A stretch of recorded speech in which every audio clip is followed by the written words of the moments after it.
तो आज हम सुनने वाले हैं एक बहुत ही मजेदार कहानी, चतुर गिलहरी और लालची बंदर।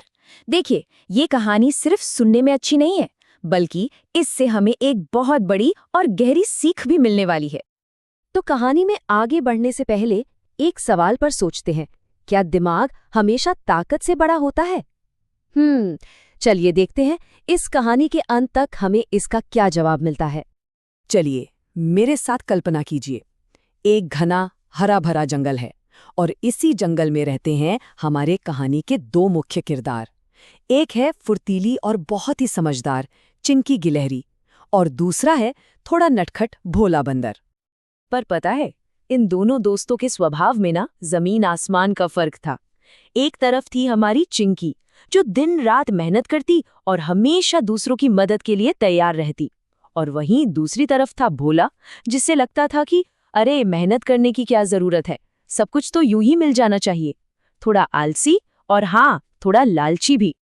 कहानी में असली मोड़ तो तब आता है जब एक दिन चिंकी जंगल में घूम रही होती है और उससे कुछ बहुत ही खास मिल जाता है। एक ऐसी चीज जो शायद पूरे जंगल की किस्मत बदलने वाली थी।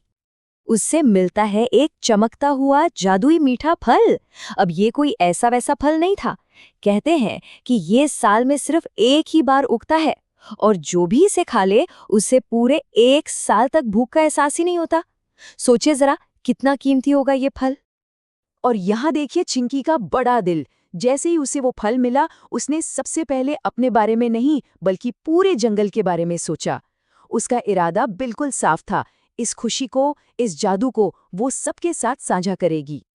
लेकिन जैसा अक्सर कहानियों में होता है, जहाँ अच्छाई होती है ना, वहाँ लालच भी कहीं ना कहीं से अपना सिर उठा ही लेता है। और जैसे ही भोला की नज़र उस जादुई फल पर पड़ी, बस वहीं से कहानी में असली टकराव शुरू हो गया। भोला अपनी ताकत के घमंड में चिल्लाया, ये फल मेरा है, मैं जंगल में सबसे ताकतवर हूँ। उसे लगा कि जो सबसे मजबूत है, सबसे अच्छी चीज पर भी हक उसी का है। चिंकी ने उसे बड़े प्यार से समझाने की कोशिश की। उसने कहा, भोला, ये फल किसी की ताकत का इनाम नहीं बल्कि किस्मत का तोहफा है, और तोहफे को हमेशा प्यार से बांटना चाहिए। यहीं पर असल में ताकत और समझदारी की टक्कर शुरू हुई। पर लालच में अंधे हो चुके भोला को भला कहाँ कुछ समझ आने वाला था। उसने अपनी ताकत का इस्तेमाल किया, चिंकी से वो फल छीना और फौरन उसका एक बड़ा सा टुकड़ा खा गया। उसे लगा, बस मैं जीत गया। पर कहानी का असली जादू तो अब शुरू होने वाला था। भोला ये जानता ही नहीं था कि उस फल की ताकत उसकी सोच से कहीं ज्यादा बड़ी और अलग थी। जैसे ही उसने फल खाया और अपनी जीत का घमंड महसूस किया, ठीक उसी वक्त कुछ ऐसा हुआ जिसकी किसी ने, यहां तक कि भोला ने भी कल्पना नहीं की थी। उसकी आवाज गायब हो गई। जी हाँ, वो कुछ बोल ही नहीं पा रहा था, बस घबराहट में इशारे कर रहा था। देखिए तो जरा, जिस ताकत पर उसे इतना गुमान था, उसी ताकत से छीने गए फल ने उसकी सबसे बड़ी ताकत, उसकी आवाज ही छीन ली। तब चिंकी ने सबको उस फल का असली राज बताया। उसने समझाया कि इसकी असली शक्ति भूख मिटाना नहीं बल्कि प्यार और साझेदारी सिखाना है। ये फल एक तरह की परीक्षा थी। जो इसे प्यार से बांटेगा उसे खुशी मिलेगी, और जो इसे लालच से अकेले खाएगा उसे अपनी कोई कीमती चीज गंवानी पड़ेगी। इस एक झटके ने भोला को सब कुछ सिखा दिया। उसे अपनी गलती का बहुत गहरा एहसास हुआ। और अब कहानी का सबसे खूबसूरत हिस्सा शुरू होता है, जहां हम माफी और मिलजुल कर रहने का असली जादू देखेंगे। अब देखिए क्या होता है। भोला की आंखों में पछतावे के आंसू थे। ये देखकर चिंकी ने फिर से अपना बड़ा दिल दिखाया। उसने जंगल के सभी जानवरों को एक साथ बुलाया, और जैसे ही सब ने मिलकर प्यार से उस बचे हुए फल को आपस में बांटकर खाया, एक चमत्कार हुआ। भोला की आवाज वापस आ गई।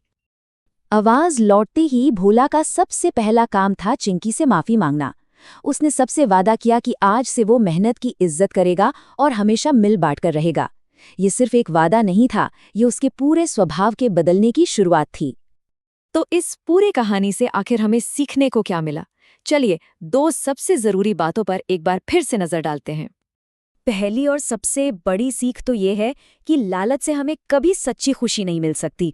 असली जादू तो साझा करने में है, मिल बांट कर जीने में है, और दूसरी, जो शायद सबसे ज़रूरी बात है, जिंदगी में असली जीत हमेशा ताकत से नहीं बल्कि समझदारी, प्यार और एकता से मिलती है। तो ये कहानी हमें एक बहुत गहरी बात सोचने पर मजबूर करती है। क्यों ना आज इस कहानी से एक छोटी सी प्रेरणा लें? ऐसा कौन सा एक छोटा सा काम हो सकता है जिससे हम आज किसी के साथ कुछ साझा करें और इस प्यार के जादू को अपनी जिंदगी में महसूस कर सकें? इस पर जरूर सोचिएगा।